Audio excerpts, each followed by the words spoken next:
دوستو رمضان کی گھڑیاں تیزی سے ریت کی طرح ہاتھوں سے پھسل رہی ہیں اور آج ہم اس مقام پر کھڑے ہیں جہاں آسمان سے رحمتیں بارش کی طرح برسنے کو تیار ہیں۔ رمضان کا دوسرا جمعہ، وہ دن جس کے بارے میں کہا جاتا ہے کہ اگر آج بھی کسی کی بخشش نہ ہوئی تو پھر کب ہوگی؟ شاید آپ کو لگ رہا ہو کہ آپ کے گناہ بہت بڑے ہیں، شاید آپ تھک چکے ہیں، شاید آپ کی دعائیں قبول نہیں ہو رہی، لیکن دوستو آج کا دن عام دن نہیں ہے۔ آج کا سورج اپنے ساتھ وہ 4 وظیفے لے کر آیا ہے جو تقدیر کے بند تالے کھول سکتے ہیں۔ اگر آپ چاہتے ہیں کہ اس رمضان کے ختم ہونے سے پہلے آپ کی زندگی بدل جائے تو اگلے چند منٹ اپنی روح کے نام کر دیں، کیونکہ جو میں بتانے جا رہا ہوں وہ محض الفاظ نہیں، آپ کی زندگی کا سب سے بڑا موڑ ثابت ہو سکتے ہیں۔ ذرا سوچئے، رحمتوں کا وہ مہینہ جس کا ہم پورا سال انتظار کرتے ہیں، اب تقریباً اس کا آدھا وقت گزر چکا ہے۔ رحمت کا یہ پہلا عشرہ اپنی پوری آب و تاب کے ساتھ ہمارے سامنے ہے، اور اس کے عین درمیان میں جمعے کا آنا کوئی اتفاق نہیں ہے۔ یہ دن اللہ کی طرف سے آپ کے لیے ایک خاص دعوت ہے۔ وہ رب جو 70 ماؤں سے زیادہ پیار کرتا ہے، وہ آج پکار پکار کر کہہ رہا ہے کوئی مانگنے والا؟ ہے کوئی جس کے دامن میں گناہ بھرے ہوں اور وہ مجھ سے معافی مانگ لے؟ لوگ کہتے ہیں کہ زندگی بدلنے میں سال لگ جاتے ہیں، لیکن میں کہتا ہوں کہ زندگی بدلنے کے لیے صرف ایک جمعہ اور ایک آنسو کافی ہوتا ہے۔ آج کی گھڑیاں وہ ہیں جن میں عرش کے فرشتے زمین پر اتر کر آپ کی دعاؤں پر آمین کہنے کے لیے بے تاب ہیں۔ اب سوال یہ ہے کہ یہ 4 وظیفے ہی کیوں؟ دیکھیے، ہم سب کی زندگیوں میں کچھ نہ کچھ ایسا ضرور ہے جو ہمیں اندر ہی اندر سے کھائے جا رہا ہے۔ کسی کو رزق کی تنگی نے مار دیا ہے تو کوئی بیماریوں کے ہاتھوں مجبور ہے، کسی کے گھر میں سکون نہیں تو کوئی اپنی اولاد کی وجہ سے راتوں کو روتا ہے، اور سب سے بڑھ کر ہم میں سے ہر ایک اپنے گناہوں کے بوجھ تلے دبا ہوا ہے۔ یہ 4 وظیفے صرف چند الفاظ نہیں ہیں، بلکہ یہ وہ طاقتور چابیاں ہیں جو آپ کی زندگی کے ان 4 بڑے مسئلوں کو جڑ سے ختم کر دیں گے۔ جب آپ یہ وظیفے پڑھیں گے تو آپ کو محسوس ہوگا کہ جیسے برسوں کا بوجھ آپ کے سینے سے ہٹ گیا ہے۔ آپ کی وہ دعائیں جو شاید برسوں سے آسمانوں پر معلق تھیں، آج وہ قبولیت کا لباس پہن کر واپس آئیں گی۔ آپ کے خالی ہاتھ جو اب تک مایوسی کی وجہ سے اٹھے نہیں تھے، آج رب کی نعمتوں سے بھر جائیں گے۔ یقین جانیے، آج کا دن توبہ کرنے والوں کے لیے عید کا دن ہے۔ اگر آج آپ نے اپنے رب کو منا لیا تو سمجھ لیں کہ آپ کی دنیا بھی سنور گئی اور آخرت بھی۔ یہ وظیفے وہ ڈھال ہیں جو آپ کو آنے والی ہر بلا سے بچائیں گے، اور وہ راستہ ہے جو سیدھا اللہ کی قربت تک جاتا ہے۔ اپنے دل کو تھام کر بیٹھیے، کیونکہ آج کی یہ محفل آپ کی تقدیر بدلنے والی ہے۔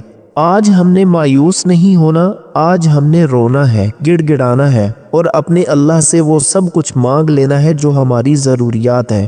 لیکن دوستو یاد رکھیے، ان وظیفوں کا پورا فائدہ تبھی ہوگا جب آپ ان کو اس خاص طریقے اور ترتیب سے پڑھیں گے جو ابھی میں آپ کو بتانے والا ہوں۔ ایک لفظ بھی آگے پیچھے ہوا تو وہ اثر نہیں رہے گا جو آپ چاہتے ہیں۔ اس لیے ویڈیو کا ایک ایک سیکنڈ قیمتی ہے، اسے ضائع مت کیجیے گا، کیونکہ کیا پتہ آپ کی زندگی کا حل اسی ایک جملے میں چھپا ہوا ہو جو آپ مس کر دیں۔ وظیفوں کی طرف بڑھنے سے پہلے میں چاہتا ہوں کہ ہم سب مل کر اپنے رب کے حضور ہاتھ پھیلائیں۔ آپ سوچ رہے ہوں گے کہ میں اکیلے بھی تو دعا مانگ سکتا ہوں، تو پھر سب کے ساتھ مل کر کیوں؟ میرے پیارے بھائیوں اور بہنوں، حدیث مبارکہ کا مفہوم ہے کہ جب 40 مومن مل کر دعا مانگتے ہیں نا، تو اللہ ان میں سے کسی ایک کی خاطر سب کی دعا قبول فرما لیتا ہے۔ تنہا دعا مانگنا ایسا ہے جیسے ایک چراغ جلانا، لیکن اجتماعی دعا اس روشنی کی طرح ہے جو پورے اندھیرے کو ختم کر دیتی ہے۔ آج اس وقت جب آپ یہ ویڈیو دیکھ رہے ہیں، آپ اکیلے نہیں ہیں۔ آپ کے ساتھ دنیا کے کونے کونے سے ہزاروں ٹوٹے ہوئے دل، پریشان حال مائیں اور اپنی تقدیر سے ہارے ہوئے لوگ ہاتھ اٹھائے کھڑے ہیں۔ کیا پتہ اس مجمع میں کوئی ایسا اللہ والا ہو، کوئی ایسی پاک روح ہو جس کی ایک آمین عرش کے پائے ہلا دے اور ہم سب کے گناہ دھو ڈالے۔ اپنے موبائل کو ایک سائیڈ پر رکھیں، اپنی آنکھیں بند کریں اور یہ تصور کریں کہ آپ اللہ کے گھر یعنی خانہ کعبہ کے سامنے کھڑے ہیں اور آپ کا رب آپ کو دیکھ رہا ہے۔ آج ہم نے مانگنا نہیں، آج ہم نے اپنے اللہ کو منا لینا ہے۔ اے کائنات کے مالک، اے ٹوٹے ہوئے دلوں کو جوڑنے والے، اے گناہوں کو چھپانے والے رب، ہم تیرے در پر سوالی بن کر آئے ہیں۔ مولا، ہمارے پاس دکھانے کو کچھ نہیں سوائے ان آنسوؤں کے جو ہماری آنکھوں میں تیرے خوف اور تیری محبت سے تیر رہے ہیں۔ یا باری تعالیٰ، ہم گناہ گار ہیں، ہم خطا کار ہیں، ہم نے تیری زمین پر چل کر تیری ہی نافرمانیاں کی، لیکن اے میرے اللہ، تیرے سوا ہمارا کوئی اور ٹھکانہ بھی تو نہیں ہے۔ ہم کس کے در پر جائیں؟ کون ہے جو ہمیں سنے گا؟ کون ہے جو ہماری بگڑی بنائے گا؟ الہی، اس رمضان کے دوسرے جمعے کے صدقے ان تمام ہاتھوں کی لاج رکھ لے جو اس وقت تیرے سامنے پھیلے ہوئے ہیں۔ یا اللہ، جو بیمار ہیں انہیں شفا عطا فرما، جن کے گھروں میں تنگی ہے ان کے رزق کے دروازے کھول دے۔ مولا، جن کی جوان بیٹیاں گھروں میں بیٹھی ہیں ان کے نصیب اچھے فرما، جن کی اولاد نافرمان ہے انہیں آنکھوں کی ٹھنڈک بنا دے۔ اے میرے پروردگار، ہم میں سے کوئی قرض کے بوجھ تلے دبا ہے، کوئی بیماری سے لڑ رہا ہے، کوئی تنہائی کا شکار ہے۔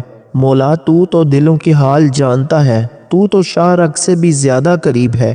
آج ہماری ان چھپی ہوئی تکلیفوں کو دور فرما دے جن کا ذکر ہم کسی انسان سے نہیں کر سکتے۔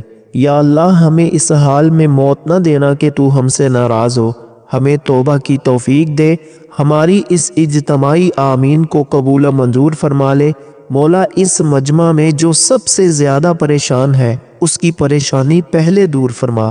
اے اللہ، ہمیں صراط مستقیم پر چلا، ہمیں پیارے نبی حضرت محمد مصطفیٰ صلی اللہ علیہ وآلہ وسلم کی شفاعت نصیب فرما اور دوزخ کی آگ سے ہمیں پناہ دے۔ آمین، اللہم آمین۔ دوستو، یقین جانیے اس دعا کے بعد آپ کی روح کو جو سکون ملا ہے نا، یہ اس بات کی نشانی ہے کہ اللہ نے آپ کو سن لیا ہے۔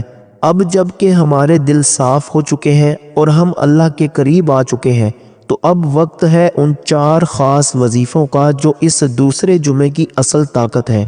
یہ وہ وظیفے ہیں جو آپ کی ان تمام دعاؤں پر مہر قبولیت لگا دیں گے جو ابھی ہم نے مانگی ہیں۔ دعا کی اس رکت آمیز قبولیت کے بعد اب ہم اس پہلے وظیفے کی طرف بڑھ رہے ہیں جو زمین و آسمان کے درمیان تمام رکاوٹوں کو جلا کر راکھ کر دیتا ہے۔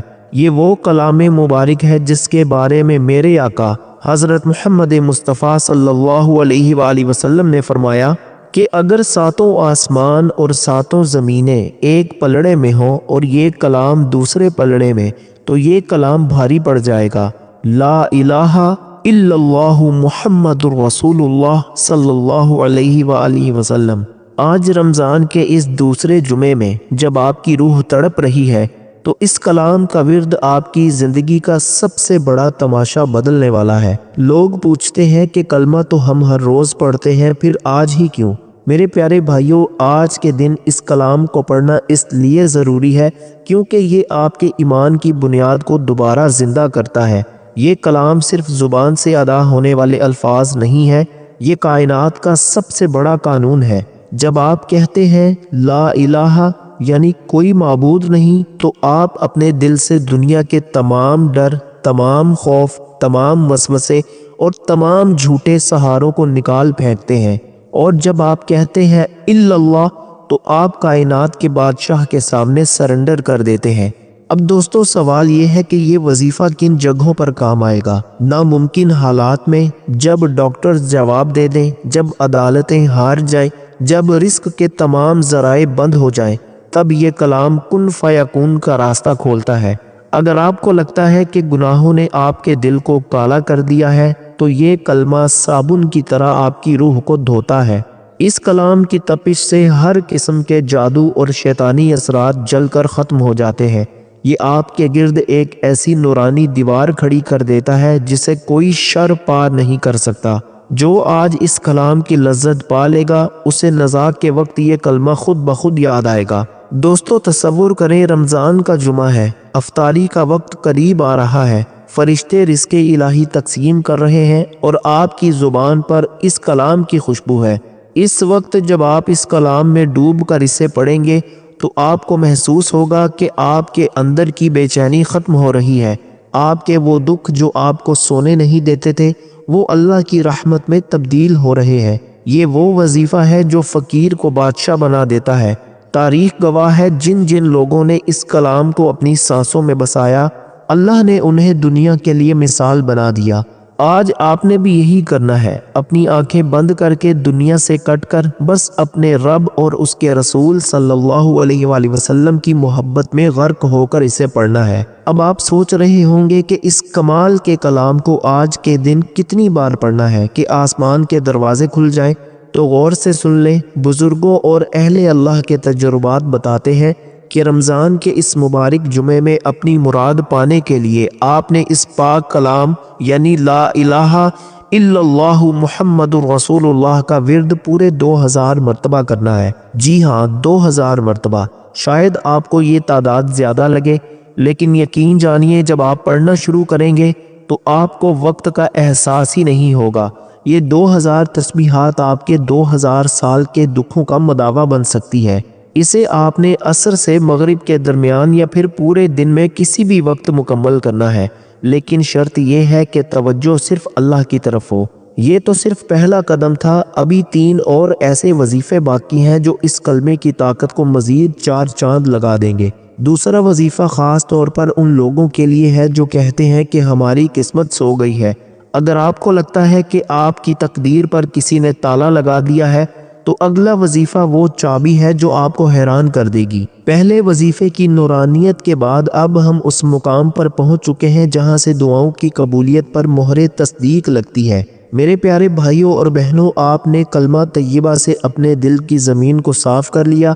اب اس زمین پر رحمتوں کے پھول کھلانے کا وقت ہے۔ دوسرا وظیفہ وہ کلام ہے جس کے بغیر نہ نماز مکمل ہوتی ہے اور نہ ہی اللہ تک پہنچنے والی کوئی دعا۔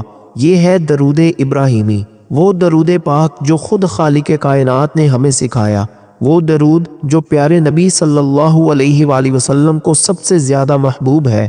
آج رمضان کا دوسرا جمعہ ہے اور جمعہ کا دن تو درود و سلام کا دن ہوتا ہے، لیکن آج کی اس خاص گھڑی میں درود ابراہیمی پڑھنے کا مقصد صرف ثواب کمانا نہیں بلکہ اپنی بگڑی ہوئی تقدیر کو پیارے مصطفیٰ صلی اللہ علیہ وآلہ وسلم کے قدموں کے صدقے سنوارنا ہے۔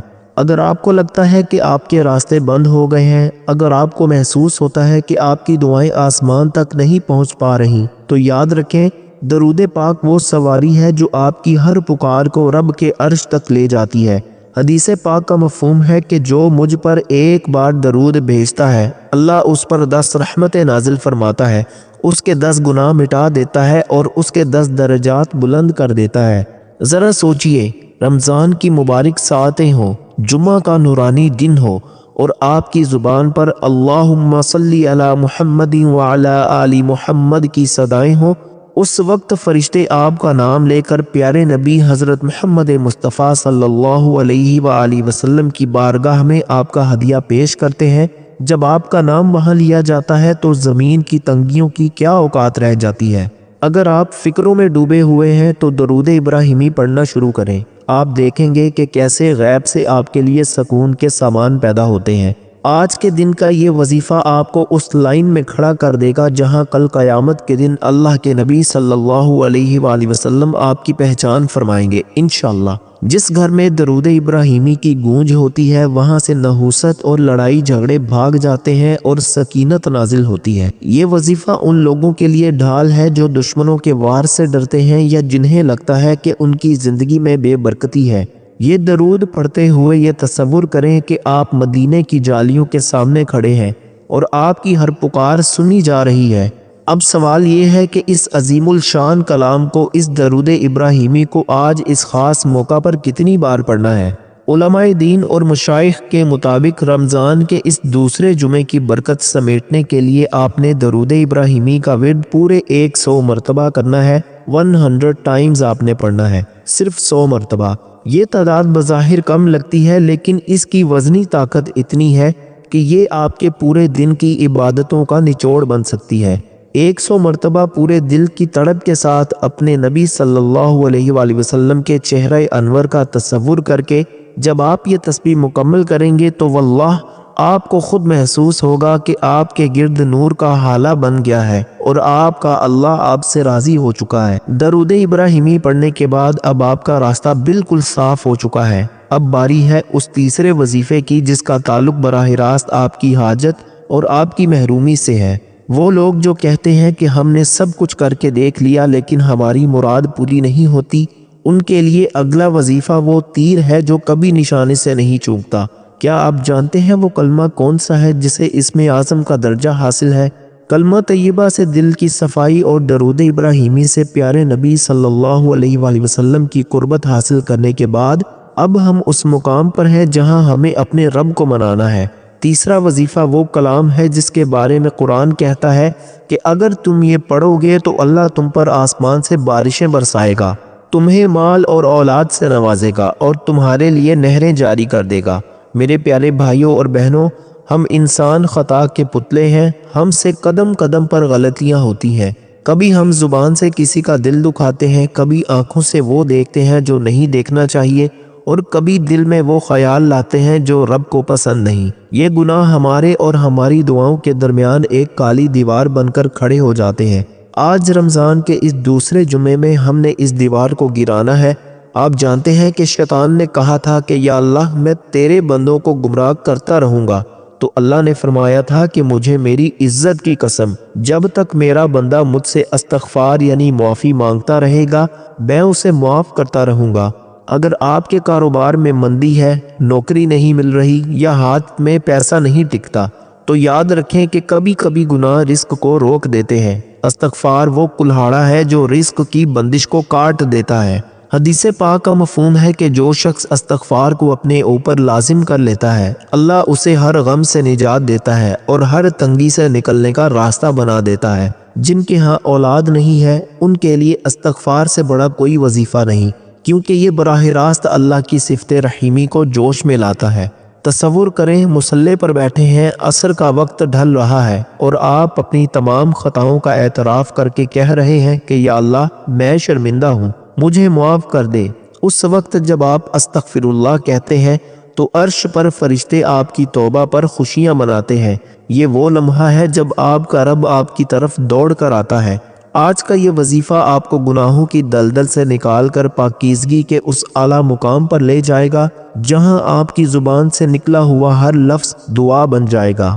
اب آپ بے تاب ہوں گے کہ استغفار کی یہ تسبیح جو ہماری زندگی کے سیاہ پنوں کو سفید کر دے گی، اسے آج کتنی بار پڑھنا ہے تو سن لیجئے۔ رمضان کے اس دوسرے جمعے کی خاص برکت پانے کے لیے اور اپنی دعاؤں کو عرش تک پہنچانے کے لیے آپ نے استغفر اللہ کا ورد پورے 313 مرتبہ کرنا ہے۔ 313 یہ وہی عدد ہے جو میدان بدر کے غازیوں کا تھا۔ یہ وہ عدد ہے جو حق اور باطل کے درمیان لکیر کھینچ دیتا ہے۔ جب آپ 313 مرتبہ پورے یقین کے ساتھ اپنے رب سے معافی مانگیں گے تو یقین جانیے کہ مغرب کا سورج ڈوبنے سے پہلے آپ کا نام اللہ کے مقرب بندوں کی فہرست میں لکھ دیا جائے گا۔ اسے آپ نے تسبیح کے دانوں پر نہایت عاجزی سے پڑھنا ہے۔ استغفار نے آپ کے گناہوں کے بوجھ کو ہلکا کر دیا ہے۔ اب آپ کا دل ایک معصوم بچے کی طرح صاف ہو چکا ہے۔ لیکن ٹھہریے، ابھی سب سے بڑا سرپرائز باقی ہے۔ چوتھا اور آخری وظیفہ وہ ہے جو میں نے اپنی زندگی کے لیے بچا کر رکھا تھا۔ یہ وہ اسم اعظم ہے جو پتھروں سے چشمے جاری کر دیتا ہے۔ اگر آپ کی کوئی ایسی دعا ہے جو سالوں سے ادھوری ہے تو چوتھا وظیفہ آپ کی وہ مراد پوری کرنے کا آخری اور حتمی وار ہے۔ دوستو، ہم نے کلمے سے بنیاد رکھی، درود شریف سے راستہ بنایا، استغفار سے رکاوٹیں دور کی، اور اب ہم اس مقام پر ہیں جہاں ہم نے اپنے رب کی شان بے نیازی کو آواز دینی ہے۔ چوتھا اور آخری وظیفہ اس سورہ مبارکہ کا ہے جس کے بارے میں میرے نبی صلی اللہ علیہ وآلہ وسلم نے فرمایا کہ اسے ایک بار پڑھنا تہائی قرآن پڑھنے کے برابر ہے۔ یہ ہے سورہ اخلاص۔ قل هو اللہ احد اللہ الصمد لم یلد ولم یولد ولم یکن لہ کفوا احد۔ میرے پیارے بھائیوں اور بہنوں، آج رمضان کا دوسرا جمعہ رخصت ہو رہا ہے۔ سورج ڈھل چکا ہے لیکن توبہ اور مرادوں کا دروازہ ابھی بھی کھلا ہے۔ یہ وظیفہ میں نے آخر میں اس لیے رکھا ہے کیونکہ یہ رات کی تنہائی میں اپنے رب سے راز و نیاز کرنے کا بہترین ذریعہ ہے۔ جب دنیا سو رہی ہوتی ہے اور اللہ کا بندہ مصلی پر بیٹھ کر کہتا ہے کہ یا اللہ تو ایک ہے، تو بے نیاز ہے، تو وہ بے نیاز رب اپنے بندے کی جھولی بھرنے میں دیر نہیں لگاتا۔ جو شخص اخلاص کے ساتھ سورہ اخلاص کا ورد کرتا ہے، اللہ اس کے گھر سے فقر و فاقہ کو ایسے نکال دیتا ہے جیسے اندھیرے کو روشنی نکالتی ہے۔ حدیث میں آتا ہے کہ ایک صحابی ہر نماز میں سورہ اخلاص پڑھتے تھے۔ آپ صلی اللہ علیہ وآلہ وسلم نے پوچھا کیوں؟ انہوں نے کہا مجھے اس سورت سے بڑی محبت ہے۔ آپ صلی اللہ علیہ وآلہ وسلم نے فرمایا تمہاری اس سورت سے محبت تمہیں جنت میں لے جائے گی۔ اللہ الصمد کا مطلب ہے کہ وہ رب جس کا سب محتاج ہے اور وہ کسی کا محتاج نہیں۔ جب آپ اس صفت کے ساتھ اسے پکارتے ہیں تو کائنات کی ہر چیز آپ کی خدمت کے لیے تیار کر دی جاتی ہے۔ یہ وظیفہ آپ کے گھر کے گرد ایک ایسی حفاظتی ڈھال بنا دیتا ہے کہ حاسدوں کے حسد اور دشمنوں کے وار بے اثر ہو جاتے ہیں۔ آج کی رات عام رات نہیں ہے، یہ رحمت کے عشرے کے جمعے کی رات ہے۔ جب آپ عشاء کی نماز کے بعد سکون سے بیٹھیں گے تو یہ تصور کیجئے کہ آپ کی عرضی اللہ کے دربار میں پیش ہو رہی ہے۔ سورہ اخلاص پڑھتے ہوئے اپنے دل کی اس مراد کو ذہن میں رکھیں جو برسوں سے ادھوری ہے۔ کیا پتہ آج کی یہ آخری کوشش آپ کی زندگی کا سب سے بڑا معجزہ بن جائے۔ اب دوستو غور سے سنیں کہ اس آخری وظیفے کو کس ترتیب سے کرنا ہے، کیونکہ ترتیب ہی اس کی اصل کنجی ہے۔ عشاء کی نماز کے بعد جب آپ بالکل فارغ ہو جائیں تو اپنے مصلی پر بیٹھ کر سب سے پہلے 11 مرتبہ درود ابراہیمی پڑھنا ہے، وہی درود جو ہم نے دوسرے وظیفے میں پڑھا تھا۔ درود پاک اس وظیفے کے لیے پروں کا کام کرے گا جو اسے عرش تک اڑا کر لے جائے گا۔ اس کے بعد آپ نے پورے دل کی توجہ اور یکسوئی کے ساتھ 41 مرتبہ 41 ٹائمز سورہ اخلاص پڑھنی ہے۔ قل هو اللہ احد سے لے کر ولم یکن لہ کفوا احد تک ہر بار بسم اللہ الرحمن الرحیم کے ساتھ آپ نے پڑھنی ہے۔ 41 کا عدد مشائخ کے نزدیک بڑی تاثیر رکھتا ہے۔ یہ مشکل سے مشکل کام کو آسان کرنے کا مجرب نسخہ ہے، اور جب آپ یہ 41 مرتبہ مکمل کر لیں تو آخر میں پھر 11 مرتبہ درود ابراہیمی پڑھ کر اس عمل کو مکمل کرنا ہے۔ اول آخر 11 مرتبہ درود پاک اور درمیان میں 41 مرتبہ سورہ اخلاص، یہ وہ عمل ہے جس کے بعد مانگی گئی دعا خالی نہیں جاتی۔ میرے عزیزو، آج ہم نے وہ 4 خزانے بانٹ دیے ہیں جو رمضان کے اس دوسرے جمعے کی اصل روح ہے۔ اب دوستو فیصلہ آپ کے اپنے ہاتھ میں ہے، کیا آپ ان میں سے کسی ایک کو بھی چھوڑنا چاہیں گے؟ میرا تو خیال ہے کہ ہرگز نہیں۔ اس لیے دوستو کامنٹ میں سبحان اللہ لکھ کر اپنی حاضری لگوائیں اور نیت کریں کہ آج ہم نے یہ 4 وظیفے پورے کرنے ہیں۔ کیا پتہ آپ کا ایک کامنٹ کسی دوسرے کی ہمت بندھا دے اور آپ کو بھی اس کا اجر مل جائے۔ اس ویڈیو کو ان لوگوں تک ضرور پہنچائیں جو پریشان ہیں، کیونکہ کسی کی پریشانی دور کرنا بھی صدقہ جاریہ ہے۔ اللہ تعالی ہم سب کا حامی و ناصر ہو۔ اللہ تعالی آپ سب کو خوش اور آباد رکھے، ہمیشہ ہنستے اور مسکراتے رہیں۔ ملتے ہیں انشاءاللہ ایک اور نئی ویڈیو کے ساتھ، تب تک کے لیے اپنا بہت